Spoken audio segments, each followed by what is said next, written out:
생생경제.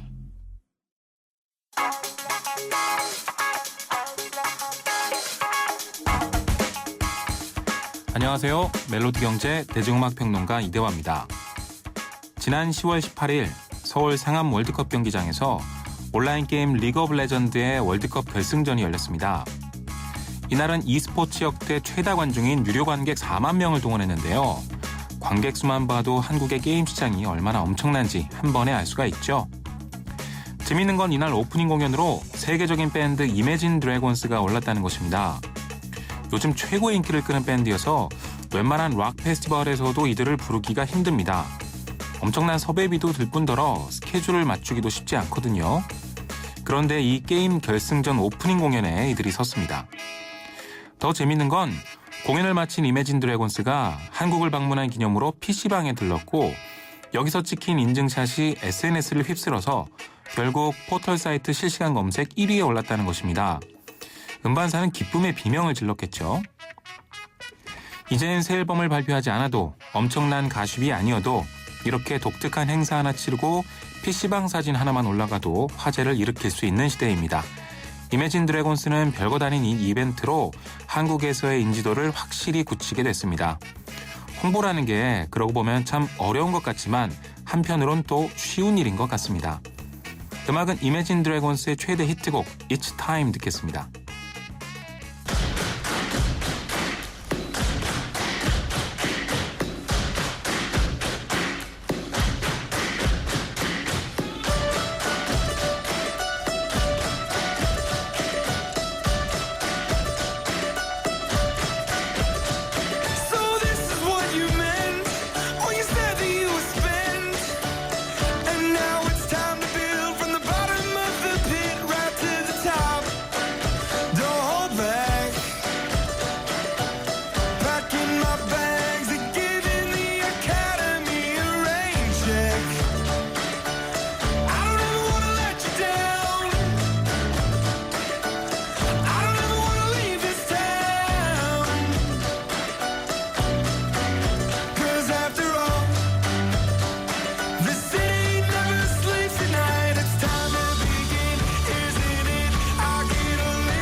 승기는 손 큰 사람. 토핑을 2배로 주니까 베이컨, 스테이크, 소세지, 오징어, 새우가 듬뿍. 빵 끝엔 크랜베리 크림치즈와 애플 시나몬이 꽉. 토핑이 2배. 토핑 킹.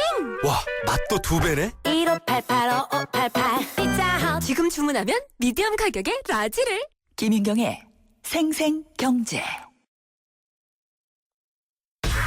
우리는 끝까지 간다. 새살때문 뉴스 여든까지 간다. 집요한 MC가 꼬리에 꼬리를 무는 집요한 인터뷰. 네, 이번 가을 개편의 야심차게 마련한 새로운 코너입니다. 집요한 인터뷰. 첫 주제는 공무원 연금입니다. 저희가 정말 집요하게 짚어보고 있는 주제죠. 오늘은 새누리당의 공무원연금 개혁안에 대해서 알아보려고 하고 있습니다. 앞으로 이 공무원연금 지급 연령은 현행 60세에서 오는 2031년부터는 65세로 5년 늦춰지고요. 현재 재직하고 있는 공무원은 지금은 7%인 연금기금의 적립비율, 오는 2018년까지 10%로 올라가게 됩니다. 그럼 연금을 더 내야지 된다는 얘기가 되겠죠. 연금액도 본인의 재직기간 평균 급여만이 아닌 전체 공무원의 3년간 평균 급여에 반영이 되는데요. 이게 바로 새누리당이 어제 내놓은 공무원연금 개혁안입니다. 오늘 의총을 통해서 당내 의견을 모았는데 이게 과연 오늘 당론으로 채택이 돼서 발의가 될 수 있을지 또 궁금합니다. 이번에 공무원연금 개혁안을 만든 새누리당의 이한구 공무원연금 개혁 태스크포스 위원장 연결해서 이 발표의 배경과 효과에 대한 이야기를 집요하게 좀 여쭤보도록 하겠습니다. 안녕하십니까? 예, 안녕하세요. 네, 오전에 의총이 있었죠. 예. 예, 분위기는 어땠나요? 지금 연금 개혁의 필요성이나 네, 저희들이 준비한 연금 개혁안에 대한 내용에 대해서는 대부분 긍정적이었습니다. 네, 그래서 이제 당론으로 하기로 의견을 모았고요. 그리고 제가 파악해 보니까 현재까지 4명을 제외하고는 다 사인을 한 것으로 됐습니다. 네 분이요? 예. 그러면 네 분의 사인만 지금 연락이 받으면 잘 안 돼서 지금 그러니까 예, 저게 아마 시간이 조금 지나면 또 달라질지 모르겠습니다.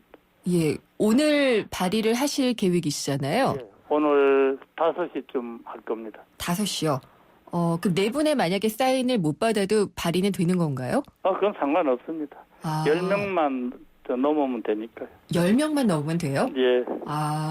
그거는 당의 전체 인원에 상관없이 10명이라고 정해져 있는 건가 보죠? 예. 네, 알겠습니다. 이번에 이제 이한구 공무원연금 개혁 태스크포스 위원장님께서 내놓은 이 개혁안 가장 중점을 둔 것은 뭐다라고 얘기를 하시겠어요? 하나는 지금 정부가 공무원 연금 기금에 네, 보태주는 재정 보전금이라고 있습니다. 정부가 예, 주는 그 보전금을 최대한도로 줄이겠다 하는 것이고 네, 또 한 가지는 공무원 연금의 수준이 국민연금하고는 너무 격차가 벌어지고 있기 때문에 네, 특혜성이 있는 그 부분은 좀 줄여보자. 그래서 양자 간에 그 격차를 좀 줄여보자 네. 하는 게 이제 주요한 내용들이고요. 예, 그리고 또 한 가지는 공무원들끼리 연금 받는데 또 이번에 그 여러 가지 개혁을 하면서 연금이 줄어들 때 연금을 많이 받는 분들은 좀 더 많이 줄이고 적게 받는 분들은 좀 적게 부담이 가도록 네. 그렇게 이제 개혁안을 준비를 했습니다. 아마 예상을 하셨을 텐데요. 공무원 연금과 국민연금 간의 격차가 너무 벌어져서 그걸 좀 줄여야지 된다라고 지금 말씀을 하셨잖아요. 예, 근데 이게 공무원들은 후불임금의 성격으로 연금을 받는 것이기 때문에 예. 이 특수성을 몰이해서는 안 된다, 이해를 안 해서는 안 된다라고 얘기를 하고 있는데요. 예, 그것도 일리 있는 얘기입니다. 네. 그래서 어느 정도 격차가 있는 것은 불가피합니다. 현행 시스템에서는. 예, 왜냐하면은 국민연금은 자기가 내는 게 4.5%를 부담하거든요. 그렇죠. 월급에. 예, 그러나 공무원은 지금 뭐 7%를 부담하고 있습니다. 네, 그래서 격차가 벌어지는 것은 당연합니다. 그렇지만은 그 정도의 격차를 넘어서는 격차는 줄이는 게 맞죠. 그런가요? 그래요. 그래서 예. 지금 이제 자기가 낸 돈에 비해서 연금 받는 금액이 몇 배가 되느냐 이런 걸 비교해 봤을 때 네. 공무원 쪽이 훨씬 높은 것이 현실입니다. 네, 그 부분은 조금 더 후에 여쭤볼 수 있으면 여쭤보도록 하고요. 일단 맨 처음으로 말씀하신 원칙이 정부의 재정 보전금을 최소한도로 줄이겠다라는 그런 목표셨잖아요. 예, 어쨌든 국가의 살림을 훼손하면서까지 연금을 줄 수는 없으니까요. 예, 재정 바닥이 날 때까지 하면 안 될 테니까 감소 효과는 굉장히 커야지 될 텐데 새누리당 안을 보면은 2080년까지 정부가 내놓았던 안보다는 100조 원의 재정 감소 효과가 기대가 된다라고 하셨거든요. 추가로, 예. 네, 네. 추가로 이 100조 원이 어떻게 절감이 되는 건가요? 그 뭐 여러 가지 방법이 있어요. 예. 여러 가지 방법이 있는데 제일 효과가 많았던 방법은 연금 지급 시기, 네. 이렇게 연금을 받을 수 있는 자격자의 연령을 조금 더 올리는 거. 네. 그게 가장 큰 효과가 있었고요. 네. 또 고액연금자는 인상률을 상당 기간 제로로 가는. 동결하죠. 그렇죠. 예. 그게 한 10년 정도입니다. 그러니까 네. 그 동결하는 것도 있고, 또 이제 고액연금 받으시는 분들은 이미 은퇴한 분들 중에 네. 그분들은 소위 재정안정 기여금을 조금 더 많이 내시도록 네. 그렇게 하는 것도 뭐 여러 가지 섞여서 그렇게 됐고요. 예. 지금 우리 안은 그렇게 지금 공무원 노조는 격렬하게 반대를 하고 있습니다만은 그렇게 해봤자 지금 재정 절감 효과는 보정금의 네. 절감 효과는 35%밖에 안 됩니다. 어디에 35%인가요? 그러니까 예. 지금 예상되는 네. 재정 보정금이 있거든요. 네. 그게 얼마냐면은 2016년에서 2080년간의 재정 보정금 예상액이 1,280조 원입니다. 조원입니다. 예. 예. 그 중에 35%인 440조 원 정도만 네. 절감이 되는 겁니다. 그러니까 이 440조 원의 재정 보전금의 절감 효과라는 것이 기존에 나왔던 정부안보다는 100조 원이 더 는 거라는 말씀이시군요. 그렇죠. 예. 그런데요, 혹시 이게 아직까지 투표에 임하지 않으신 네 분일지 모르겠는데, 새누리당 내에서도 경제민주화 실천 모임이라고 있잖아요. 예. 김세현 의원도 그렇고, 이 재정 절감 효과, 재정 보전금의 절감 효과가 그다지 크지 않다라고 얘기를 했거든요. 예, 그런 의견도 있어요. 그리고 네. 일반 국민들도 예. 그렇게 주장하시는 분이 많이 있어요. 네. 그 전문가분들도. 정도 하려고 예. 하는 게 개혁이냐 이렇게 얘기하시는 분도 있어요. 정부 부담을 오히려 더 키운다라고 주장을 하기도 하거든요. 정부 부담을 키운다는 얘기는 그건 잘못된 얘기 같은데. 재정 보전금은 확실히 늘어나지 않는 것은 확실한가요? 한 계산이 그래 나오는데요. 뭐. 그래요. 이게 재정 부담, 그러니까 정부의 부담을 더 키우는 효과가 있다라고 얘기를 한 게 김세현 의원이 그렇게 얘기를 해서 그건 잘못된 얘기입니다. 잘못된 얘기인가요? 예, 지금 이제 줄이는 것이 너무 만족스럽지 못하다 하는 얘기는 할 수 있어요. 네. 예, 그러나 지금 규모로 줄이는 것도 공무원들 입장에서 봐서는 너무 심하다 하는 주장이 나올 수가 있거든요. 너무 급진적이다. 그렇죠. 예. 그렇군요. 그러면은 일단 지금 재정 절감 효과가 별로 크지 않다라는 말에 대해서는 일단 반대를 하시는 거죠? 아니 크지 않다는 것에 대해서는 그렇게 예. 주장할 수 있지만 그러나 예. 지금 공무원들 이제 특히 기존 공무원들 또는 은퇴 공무원들 입장에서 보면 정부가 약속했던 거 아니냐. 네. 그거를 재정이 어렵다고 해서 이렇게 팍 줄이면 우리는 어떻게 하라는 거냐. 그런 주장도 또 동정이 가지 않습니까? 네. 그러면은 지금 그런 것들을 가장 맞추는 최선안으로 지금 내놓은 것이겠네요. 제 네. 판단은 네. 그냥 양쪽 다 일리가 있는데 예. 지금은 그 정도라도 가고 또 이제 앞으로 신규 네. 공무원들은 네. 일반 국민연금하고 똑같이 가자. 네. 그러면은 그냥 시간은 걸리지만은 2080년 뒤는 이제 문제가 해결될 거 아니냐. 예. 그렇게 좀 얘기를 하는 거죠. 그러면은 공무원의 특수성은 없어지는 것 아닌가요? 공무원의 특수성이라는 게 뭐를 말씀하시는 거죠? 일단 국가에 봉직을 하면서 조금 뭐라고 할까요? 월급이나 이런 것들을 좀 나중에 받을 수 있는 부분들 그런 것들이 있었는데 이 연금이 깎이게 되면은 그래요. 네. 그 주장도 있는데 예. 그거는 이제 예를 들어서 과거의 공무원들은 그런 주장할 수가 있다고 생각합니다. 네. 옛날에는요. 그 김대중 정부 전에만 해도 공무원 월급 수준이 지나치게 낮았어요. 네. 그래서 그분들은 정말로 희생을 많이 하셨어요. 별별 애환이 다 많았어요. 네. 그러나 근래 공무원 월급 수준은 그렇게 낮다고 얘기할 수가 없다고 봐요. 네. 그렇게 낮으면은 지금 고시천이 어떻게 저렇게 평창돼 있겠어요.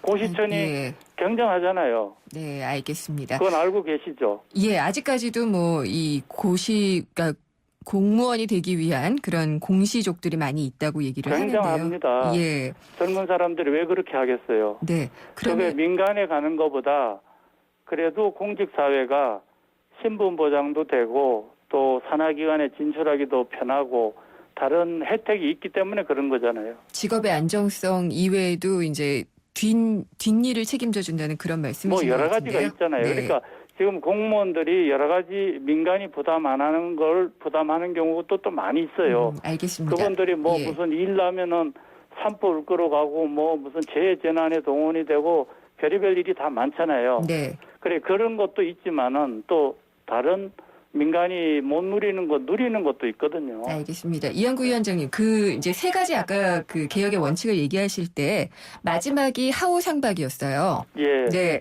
그러니까 이 하위직과 고위직 공무원 간의 연금 급여 차이를 좁힌다. 구체적으로 어떻게 되는 건가요? 그게 이제 방법이 예. 몇 가지가 있는데요. 지금 재직자나 앞으로 신규 공무원들의 경우에는 연금을 계산하는 방식을 좀 바꿔서 네.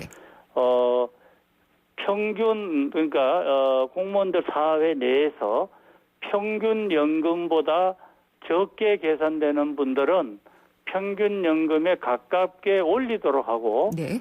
그거보다 평균 연금보다 많이 계산되는 분들은 저 평균 연금 수준으로 조금 더 내리도록 하는 장치를 도입해요. 네. 그리고 그다음에 이제 또 지금은 계산대로 하면은 연금을 계산할 때 거기 최고로 받는 사람이 804만 원까지 받을 수 있게 돼 있어요. 네. 이거를 670만 원 이하로까지밖에 못 받도록 이렇게 하는 게 있고요. 네. 그다음에 이제 이미 퇴직했던 분들이 있어요. 그분들의 경우에 연금을 많이 받으신 분들은 4%를 기여금으로 내도록 하고 적게 받으시는 분들은 2%까지 기여금 내도록 하고 네. 그리고 연금을 그러니까 많이 받는 뭐 지금 기준으로 해서 네. 438만 원 넘는 분들은 앞으로 10년간 2016년부터 10년간입니다. 향후 10년간 연금액을 동결하는 것으로 했어요. 네.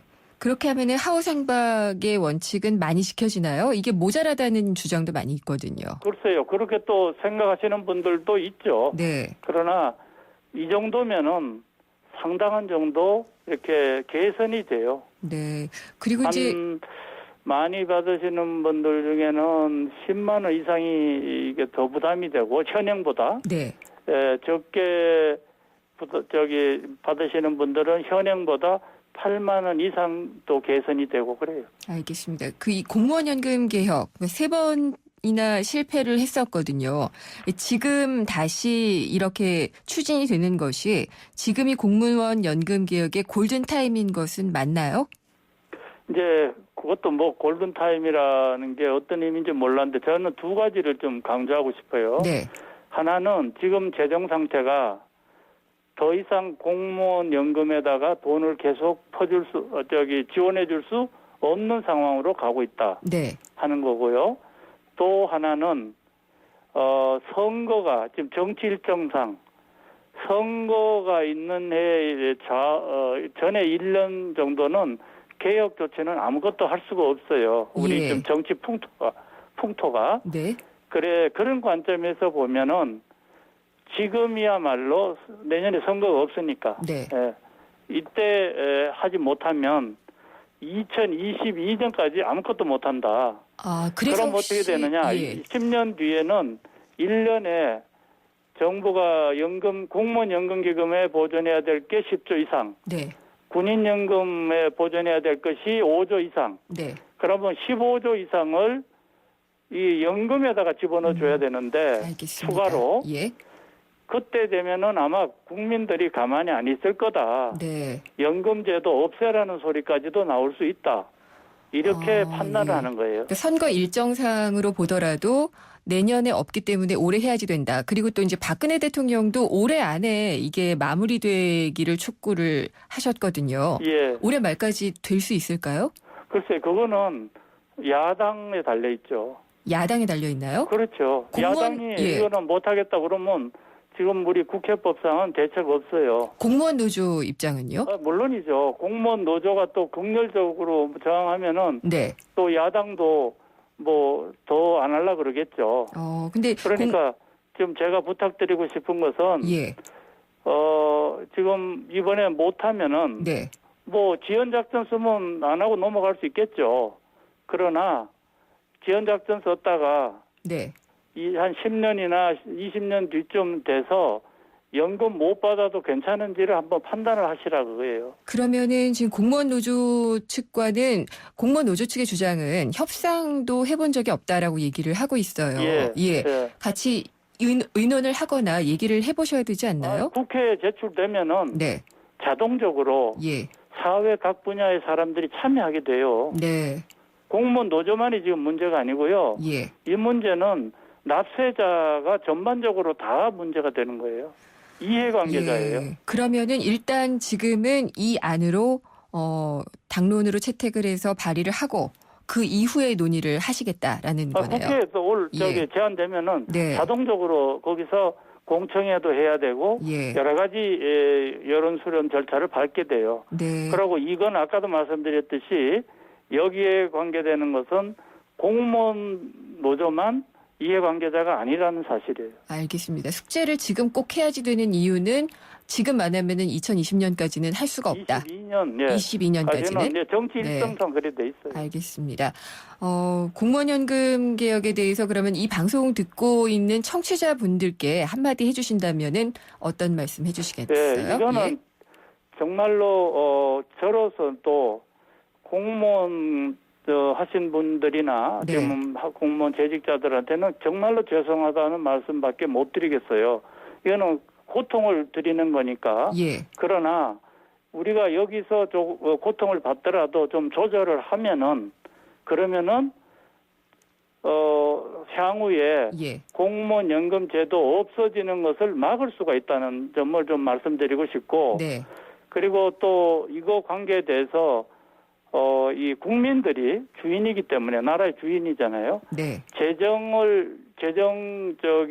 파탄이 나는 것을 막는 데에는 국민들이 예. 적극적으로 참여하시고 목소리를 높여 주셔야 된다 네. 하는 말씀을 드리고 싶고 예. 그렇게 하면은 예. 야당도 무조건 지연 작전을 쓰지 않을 것이다. 알겠습니다. 저는 그렇게 믿어요. 이거는 예. 정책 효과가 지금 정부에만 나오는 게 아니에요. 지금 네. 정부는 별로 도움 안 돼요.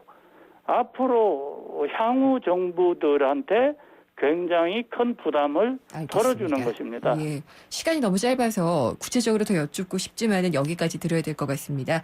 오늘 이야기 감사드립니다. 감사합니다. 예, 수고하십시오. 예, 새누리당의 이한구 공무원 연금개혁 태스크포스 위원장과 지금 이야기를 나눠봤고요. 생생경제에서는 앞으로도 공무원 연금 개혁이 어떤 방향으로 처리가 되는지 계속 지켜보고요. 또 다각도로 집요하게 인터뷰를 진행을 해보도록 하겠습니다.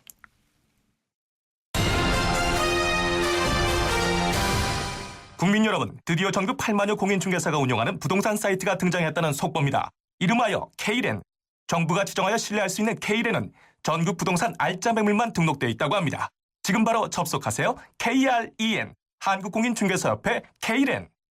코웨이에선 정수기 필터 교체하듯이 오염된 매트리스 상단을 새 걸로 교체할 수 있대요. 우와! 게다가 미세먼지부터 진먼지 진드기까지 7단계로 케어해준대요. 위생까지 책임져야 진짜 침대다. 코웨이 매트리스 케어 렌탈 1588-5200. 생생경제 잠시 후 4부에서는요. 경제 이면을 짚어보는 경제뉴스 뒤집기 그리고 은퇴솔루션이 준비가 되어 있습니다. 경제뉴스 뒤집기에서는 비정규직보호법 개편 방안에 대해서 알아보고요. 은퇴솔루션에서는 평균 수명과 은퇴 설계에 대해서 알아보겠습니다. 세계적인 교육 중심지 런던과 미국 본토 교육이 뿌리내린 괌에서 YTN 주니어 영어 캠프가 여러분을 기다립니다. 품격 있는 영국식 영어를 만나볼 수 있는 런던 영어 캠프는 전통 있는 명문대학 캠퍼스에서 이루어지며 유럽의 역사가 숨쉬는 유적지도 둘러보게 됩니다. 따뜻한 기후와 아름다운 해변을 자랑하는 괌 영어 캠프는 명문 사립학교 정규 수업에 참가하며 해양 레포츠도 체험할 수 있습니다. 참가 신청은 YTN 웹사이트와 런던 캠프는 서울 전화 723-0550, 괌 캠프 서울 전화 533-0585에서 받습니다. 지금 당장 뉴스가 궁금하시다면 2014년 가을 더욱 다양하고 폭넓어진 YTN 뉴스 FM을 주목하십시오. YTN만의 노하우로 만들어지는 매시간 뉴스는 실시간 속보뿐 아니라 그날의 주요 이슈를 보다 깊이 있는 해설과 분석으로 전달해드립니다. 특히 국내 최초의 자동차 전문 프로그램 권영주의 카 좋다, 스포츠 종합 매거진 프로그램 YTN 라디오 스포츠가 매일 저녁 8시 20분 새롭게 여러분 곁을 찾아갑니다. YTN 뉴스 FM의 가을 프로그램 개편, FM 94.5MHz와 스마트폰 애플리케이션 예스를 다운로드하면 끝!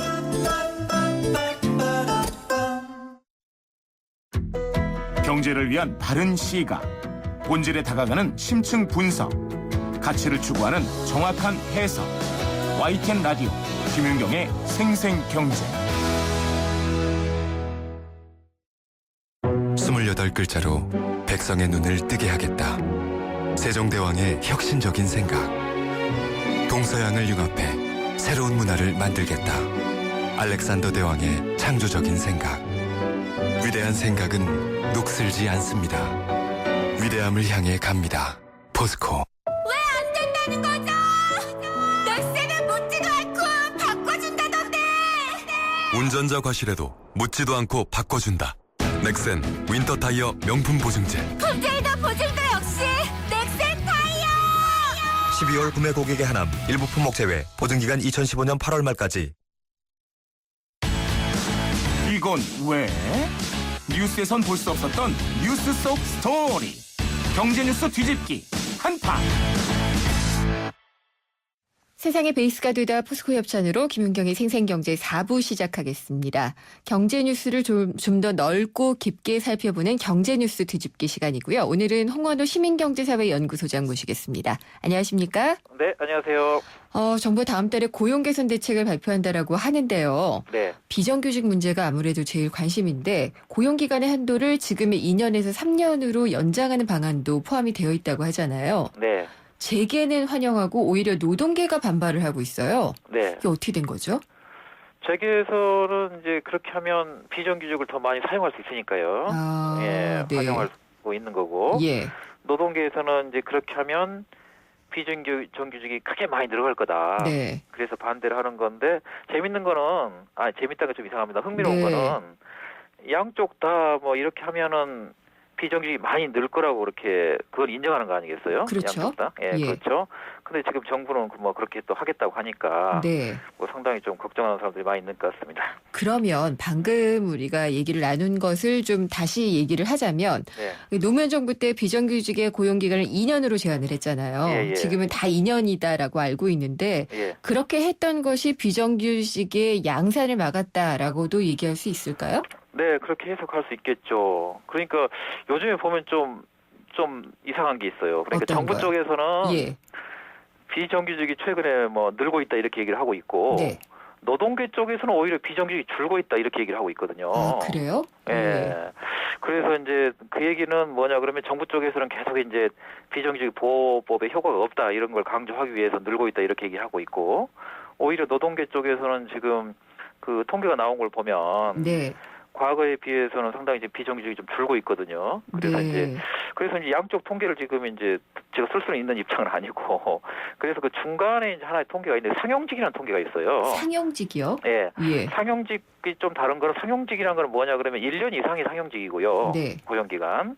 1년 미만이 이제 상용직 아닌 거거든요. 그래서 그 통계를 보면은 비정규직 보호법 이후에 상당히 좀 놀랄만한 그런 통계들이 많이 나오고 있습니다. 그래서 네. 지난 6년간의 변화를 보면 그 상용직, 다시 말해서 고용기간 1년 이상인 근로자는 해마다 한 50만 명 이상 늘었어요. 예. 예. 반면에 1년 미만인 근로자는 해마다 한 15만 명 정도 줄어들고 있어요. 해마다. 네. 지난 6년간.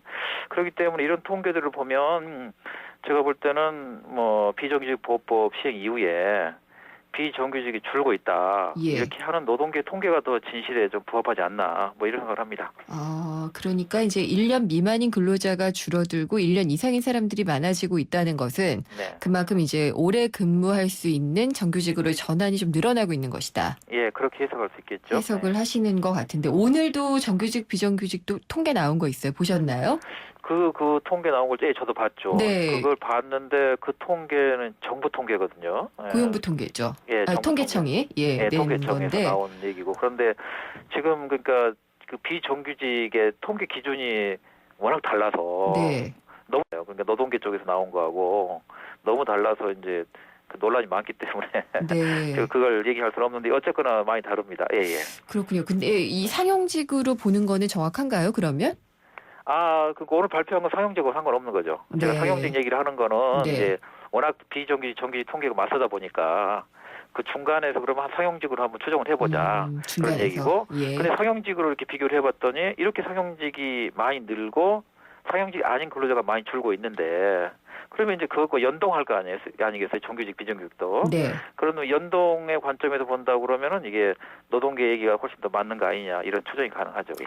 근데 이게 참 다 고무줄 잣대라는 생각이 좀 들기도 예, 하는 게. 특히 비정규직의 통계는 특히 그렇습니다. 네, 그러니까 정부가 주장하고 있는 거는 2010년부터 121만 명의 기간제 근로자를 추적을 해봤더니 네. 6%만 정규직으로 전환했다. 예. 그러니까 고용기간의 한도를 늘리자, 3년으로 연장하자라고 주장을 하고 있잖아요. 네, 뭐 그런 주장을 하는데 그건 뭐 조금 정부가 좀 아전인수적으로 해석한 결과가 아닌가 이런 생각이 드는데요. 고용기간의 한도가 늘어나면 늘어날수록 전환이 더 어렵다는 전제 때문에 그러시죠? 아닌가요? 네, 그럴 수 있죠. 그러니까 이게 기간제 고용기간 한도가 짧으면 네. 기업주들이 이제 판단할 거 아니겠습니까? 가령 네. 6개월이다 그러면 그 6개월이라 그러면 누가 비정규직으로 채용하겠어요? 네. 다 비정규직으로 채용하죠. 왜냐 그러면 6개월이면 6개월 동안만 이제 임금 조금 전략하는 건데 뭐 정규직이 비정규직보다는 조금 노동 질이 높다고 보는 거 아니겠어요? 네. 예. 그러면 당연히 뭐 6개월 인건비 때문에 정규직이 쓸 걸 비정규직으로 쓴다는 걸 말이 안 되지 않습니까? 따라서 논리적으로 보면 고용기간 한도가 짧으면 짧을수록 정규직 고용 비율이 높은 거예요. 네. 예. 그래서 이제 김영삼 정부 때하고 뭐 최근하고 좀 비교를 해보면 과거에는 이제 한도가 없었지 않습니까? 그렇죠. 그래서 이제 원 없이 비정규직을 썼는데 지금은 2년으로 딱 못을 박다 보니까 기업주들의 입장에서는 고민을 하는 거예요. 그렇죠. 내가 지금 그냥 정규직으로 쓰는 게 나은지 네. 아니면 비정규직으로 쓰다가 정규직으로 쓰면 나은 건지. 근데 최근에 여러 통계를 보면 최근에 기업주들이 그 보호법 시행이 그때를 계기로 해서 대부분 다 정규직 비중을 좀 늘리는 걸로 나와요. 네. 그러니까 비정규직보다는. 그래서 그러니까 그렇게 된다고 하면 정부 통계가 별로 맞지 않죠. 그러니까 애초부터 전환할 생각이 없고 그냥 정규직을 고용 비율을 높이다 보면 중간에 전환 비율이 6%니 몇 %니 그건 별로 의미가 없는 거죠, 사실은. 그리고 또 그런 얘기도 있어요. 이게 노동부 일부 관료들의 입에서 나왔다라고 이제 언론 보도가 되는 건데 근로자가 숙련되는 데 한 4년쯤 걸린다. 그래서 이제 숙련 노동자를 해고하기는 어렵잖아요. 그러니까 고용기간 한도를 한 3년에서 4년까지 늘리자 이렇게 돼서 이제 또 4년 얘기까지 나오거든요. 이제 그 얘기를 하고 싶으니까 여러 가지 이제 얘기를 하고 있는데. 네. 근데 이제 그거는 좀 제가 볼 때 꼼수 같아요. 그러면은 3년, 4년 뒤에는 그러면 기업들 입장에서는 정규직으로 전환하겠다는 거 아니겠어요? 그런 마음속에는 전환하겠다는 생각이 있는데. 네. 근데 정부가 3, 4년 허용하면 그 전에는 비정규직 임금만 주겠다는 거 아니겠습니까, 결국은. 네. 근데 그런 기업주들의 좀 어떻게 보면 꼼수라고 볼 수 있는데 그런 꼼수를 정부가 좀 대변한다는 그런 비난을 받을 소지가 있는 주장이죠, 그런 주장은. 네. 그리고 일본 같은 경우에는 이 기간제 고용기간의 한도가 5년이잖아요. 네. 그리고 우리나라는 지금 2년의 제한이 생겼지만은 제한이 아예 없는 나라도 아직 있고요. 미국이 제한이 없죠. 근데 미국은 기간제 비중이 4%밖에 안 됩니다. 그러니까 이렇게 규제를 강하게 할 필요가 없겠죠. 일본 같은 경우는 과거에는 제한이 없었는데 이제 최근에 반대 여론이 많이 일었어요. 비정규직이 많이 늘리다 보니까 그 소비를 안 하는 거예요. 이 사람들 미래가 불안하니까. 그렇군요. 그래서 내수 위축이 주범이 비정규직이다 해서 이번에 규제가 많이 들어오고 있고 네. 그러다 보니까 이제 5년 이제 규제가 들어왔거든요. 다만 이제 워낙 속도가 좀 느리다 보니까 일본이 좀 그런 게 있지 않습니까? 네. 개혁의 속도가 느리다 보니까 5년으로 한 건데 그 부분에서는 우리가 조금 앞서 있습니다. 알겠습니다. 네. 그리고 지금 그러면은 노동계에서도 반대를 하고 있고 홍 소장님도 이렇게 반대를 하고 있는 네. 이 고용기간 한도 늘리는 정부 시도 이 법안 그럼 국회 통과를 할 수 있을까요? 제가 볼 때 좀 통과하기 어려울 것 같아요. 이거 뭐 야권에서는 당연히 반대를 할 거고요. 네. 그다음에 지금 객관적으로 볼 때 재계에서도 이게 비정규직이 양산된다는 걸 그 인정하고 들어오는 거 아니겠어요? 네. 예, 그렇기 때문에 이게 논리적으로 뭐 좀 정부 상당히 공색한 입장인 것 같고. 알겠습니다. 그리고 또 박 대통령도 이게 예. 뭐 한두 명도 아니고 수백만 명의 네. 이렇게 생계가 걸려 있는 문제이기 때문에 국회를 통과하기는 좀 쉽지 않을 것 같다 이런 생각을 해봅니다. 알겠습니다. 말씀 잘 들었습니다. 감사합니다. 네, 감사합니다. 홍원호 시민경제사회 연구소장이었습니다. 생생경제를 다양하게 만나는 방법. YTN 라디오 앱 예스와 YTN 라디오 웹사이트, 팟캐스트를 통해서 실시간 청취와 다시 듣기가 가능합니다. 언제 어디서나 손쉽게 만날 수 있는 생생경제. 참 좋다.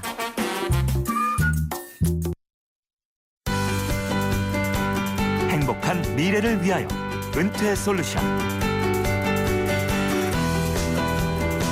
100세 시대 은퇴 이후 제2의 인생을 준비하는 과정을 도와드립니다. 은퇴 솔루션 시간이고요. 미래에셋 은퇴연구소의 김경록 소장님 나와 계십니다. 안녕하십니까? 예, 안녕하세요. 네. 예. 노후 설계를 하는 데 있어서 중요한 건 내가 몇 살까지 살 것이냐일 것 같아요. 그렇습니다. 정확하신 네. 말씀이시죠. 어떻게 예. 계산해야 되죠? 그럼 제가 한번 여쭤보겠습니다. 혹시 저 김영희경 앵커께서는 몇 살까지 살 거라고 생각을 하시나요? 글쎄요. 제가 뭐 특별한 사고를 당하지 않거나 네. 그러나는 요즘에는 한 80세 정도는 다 살잖아요. 예. 그 정도 아닐까. 네. 어떤 근거에서 주로 말씀을 그냥 하시나요? 주변에서 본 통계인 것 같아요. 네. 주변에서 본 통계는 여성분들은 요즘 대략 한 85세 더 오래 정도 사네요. 사시는데 네. 그 주변에서 본 통계이기도 한데요. 예. 이게 알게 모르게 이제 미디어에서 계속 듣는 이야기가 우리나라 평균 수명 이야기입니다. 예, 우리나라 평균 수명 이야기가 네. 2012년 현재 81세입니다. 정확하게는 네. 81.4세인데요. 81세인데 그래서 대부분 내가 한 81세, 80세 정도가 평균이라고 생각을 하고 있습니다. 그러면은 예. 81세가 내 평균 내 기대 뭐라고 해야 되나? 내가 살 수 있는 평균 수명이라고 평균 수명이다. 이야기하죠. 예. 그러면은 뭐 어떤 식으로 준비를 해야 될까요? 일단은 이제 제가 왜 오늘 이제 이야기를 하게 예. 됐냐면요. 우리가 평균 수명이라는 이 데이터 때문에 오해를 하는 수가 많습니다. 네. 그래서 평균 수명에 대해서 정확하게 알고 그다음에 내 사적인 문제, 내 개인에 있어서는 그럼 어떻게 계산해야 하느냐 이걸 이제 말씀드리려고 왔습니다. 그래서 네. 평균 수명 오해가 일단 제일 큽니다. 네. 왜 오해가 크냐면 지금 81세라는 것은 2012년에 태어난 0세 아기가 향후 사는 기대 수명입니다.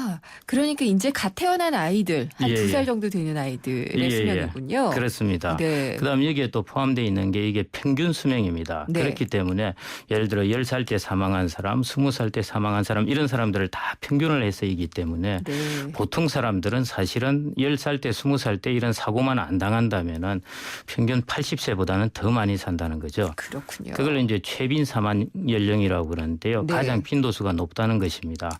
그게 지금 한 85세 정도입니다. 그렇군요. 예. 그래서 이 평균 수명, 기대 수명 예. 또 이런 것들이 다 다르군요. 예. 그래서 이 평균 수명에는 또 계산할 때 현재 사망률입니다. 근데 사망률은 갈수록 낮아지거든요. 네. 그러니까 한 30년 지나면은 사망률이 또 낮아지기 때문에 이거보다 더 낮아집니다. 그래서 예. 현재 81세라는 이 평균 수명은 우리가 그냥 사회적 어떤 시계열로 이렇게 쭉 보려고 하는 거고 우리의 사회의 대표적인 수치일 따름이지 예. 개인적으로 볼 때는 좀 다르게 수치를 봐야 된다는 것입니다. 그 방법을 오늘 알려주셔야겠네요. 그러면은 예. 저는 아직 안 됐습니다만 지금의 50대 예. 가장 은퇴에 예. 대해서 관심이 맞습니다. 많을 세대일 텐데 예. 그 50대를 기준으로 해서는 어떤 식으로 예. 계산을 해야 될까요? 이제 베이비 부모 딱 그 세대입니다. 50세인 사람들이 이제 통계청에 보면은 기대 여명이 나와 있습니다. 예를 들어 50세인 경우에 기대 여명이 33년으로 나와 있습니다. 네. 그러니까 평균적으로 50세인 사람은 50세에 33년을 더하면 83세 이제 사망을 하는 것이고요. 네. 여기서도 남성은 기대 여명이 30년, 여성은 한 36년 됩니다. 네. 그러니까 이제 여성의 입장으로 본다면은 50세에다가 36년을 더하니까 약 86세가 나오는 거죠. 네. 그러니까 지금 50세인 분은 약 86세 정도인 거고요. 60세인 분을 이렇게 계산하면은 60세이신 분은 한 87세 정도 됩니다. 그렇군요. 예. 그래서 실질적으로 지금 50세, 60세인 분도 여성분들은 평균적으로 86세, 87세를 보셔야 된다는 겁니다. 그러면 이제 기대 여명을 보면서 자신의 기대 수명을 찾는 게 있을 거고요. 예. 또 한 가지는 어떤 거? 여기에 또 하나를 더 생각을 하셔야 되거든요. 사망률이 갈수록 낮아집니다. 사망률. 예, 이거는 현재 사망률로 계산했는데요. 우리나라 초기 전부터 한 20년 데이터를 보면은 사망률이 10년에 한 4년 정도씩 낮아집니다. 네. 그러니까 생존율이 수명이 길어지는 거죠. 4년. 예. 예. 그러니까 지금 50세 같은 경우 30년이 네. 지나야 80세가 되지 않습니까? 그때 되면은 또 사망률도 그만큼 낮아지는 겁니다. 예. 그래서 10년에 4년이 낮아진다고 그러면은 30년이면 곱하기 3하면 12년이 낮아집니다. 네. 근데 이제 사망률은 계속 낮아지는 게 아니라 어느 수준에는 정체하는 경향이 있으니까요. 그래서 대략 3년으로 보더라도 네. 30년 후에는 한 9년 정도가 더 생존 연령이 길어지는 것입니다. 좀 그래서 복잡해지는데요. 예, 그래서 네. 50세 여성인 분은 아까 86세가 현재 기대 네. 여명이지 않습니까? 예. 여기에다가 사망률 변화를 대략적으로 더하면은 한 95세가 되는 거죠. 그렇군요. 예. 근데 지금 30대 분은 오죽하겠습니까? 30대 분이 80대 되려면은 50년이 더 흘려야 되니까요. 그러면은 그만큼 일을 할 수도 없고. 그래서 이제 100세 시대라는 것이 네. 단순히 선언적 의미가 아니라 네. 이제 여성분들에게는 실질적으로 와 닿는 문제인 것입니다. 그렇겠군요. 예, 그래서 실질적으로 거의 지금 베이비 부머 세대나 안 그러면 30대 40대 분은 거의 한 100세라고 보셔야 됩니다. 정말 100세를 보고 그렇습니다. 이런 것들을 세워야지 되는 건데 예. 그러면은 어떤 식으로 설계를 해주는지 그것도 좀 궁금하거든요. 그러니까 예. 미국 같은 경우에는 우리보다 조금 더 은퇴에 예. 대한 것들이 잘 돼 있을 것 같은데 예. 설계사들이 어떻게 해주나요? 이제 미국에서 이걸 설계사들이 더하는 연령을 보면 저희가 방금 계산한 거하고 거의 비슷하다고 볼 수 있는데요. 거기도 보면은 평균 연령에 대략 14년 정도를 더해서 설계를 해줍니다. 네. 그러니까 우리나라가 지금 평균 연령이 81세고 여성 같은 경우가 85세로 나옵니다. 네. 여기에 14년을 더하면은 99세입니다. 여성은. 진짜 100세군요. 예, 전체 평균은 14세를 더하면 한 95세가 되게 되고요. 네. 여성만 보게 될 때는 99세로 한다는 것이죠. 미국의 경우 설계사들이 그 고객한테 몇 살까지 설계를 해드릴 때. 네. 그러니까 실질적으로 100세라고 보셔야 됩니다.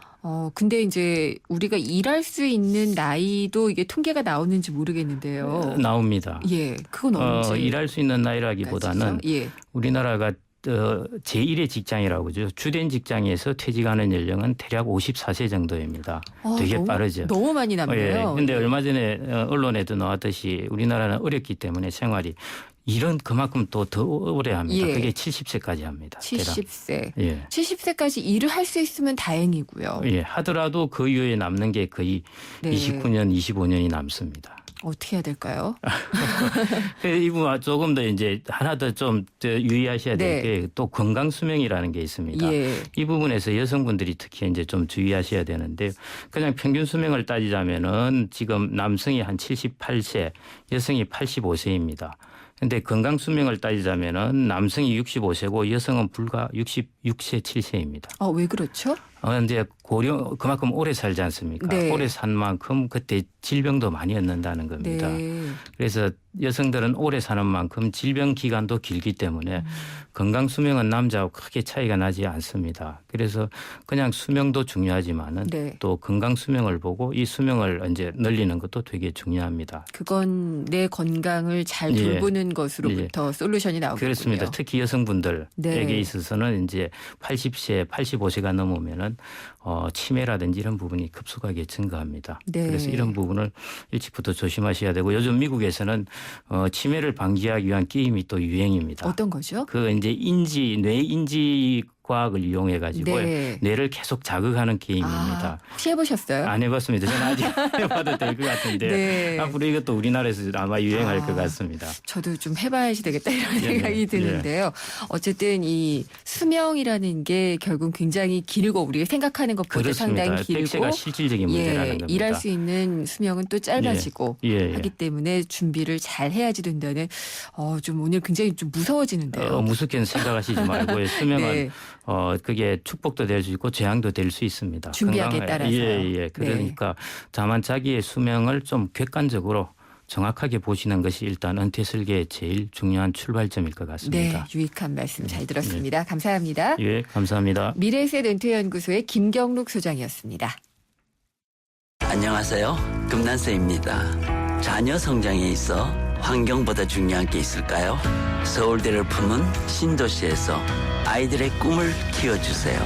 유학가자 10월 시흥대곳 한라비발디 캠퍼스 서울대 시흥캠퍼스 조성 예정. 문의 1688-2600 한라. 한국타이어가 전하는 겨울 소식. 겨울이 오기 전에 사람은 김장 준비, 동물은 겨울잠 잘 준비하는데 그럼 자동차는? 겨울용 타이어 미리 준비해야죠. 한국타이어 홈페이지에서 예약하시면 선물을 드립니다. 11월 15일까지 드라이빙 이모션 한국타이어. 김은경의 생생경제 오늘 준비한 순서 여기까지입니다. 홈페이지와 팟캐스트, 스마트폰 앱을 통해서 다시 들어보실 수 있습니다. 저는 내일 찾아뵙겠습니다. 김은경이었습니다.